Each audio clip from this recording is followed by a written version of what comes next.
जानिए मोहम्मद अली जिन्ना उस दिन पहली और आखिरी बार क्यों रोए थे।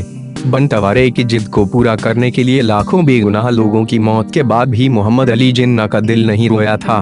भारत का बंटवारा रोकने के लिए गांधी जी मनोहार करते रहे लेकिन जिन्ना नहीं पसीजे।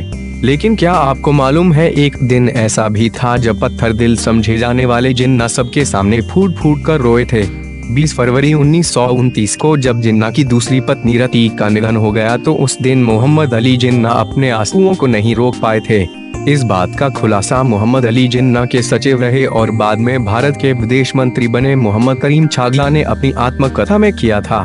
बताया जाता है कि जब रतीक के पार्थिव शरीर को कब्र में दफन करने के बाद जिन्ना से कहा गया कि आप मरने वाले के सबसे नजदीकी रिश्तेदार हैं, इस नाते से वो कब्र पर मिट्टी फेंके। ये शब्द सुनते ही जिन्ना टूट गए और सुबह सुबह कर रोने लगे।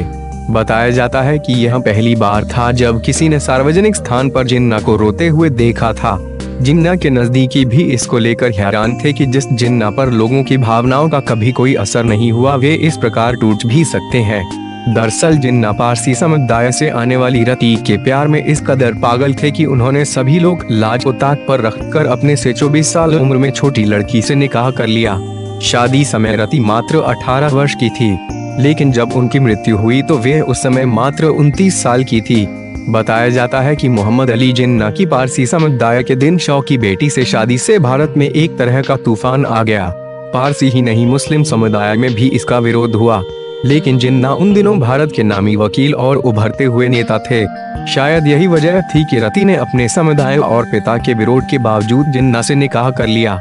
जिन्ना रतीक को जामिया मस्जिद ले गए, जहां उन्होंने रतीक को इस्लाम कबूल करवाया और 19 अप्रैल 1918 को दोनों ने निकाह कर लिया। निकाहनामे में 1001 रुपए का मेहर तय हुई थी, लेकिन मोहम्मद अली जिन्ना ने उपहार के तौर पर रतीक को 1,25,000 रुपए दिए थे। लेकिन शादी के 11वें वर्ष में बीमारी के चलते रतीक की मौत हो गई। मोहम्मद अली जिन्ना ने रतीक को बचाने की भरपूर कोशिश की। वे उनको इलाज के लिए विदेश भी ले गए लेकिन बचा नहीं पाए।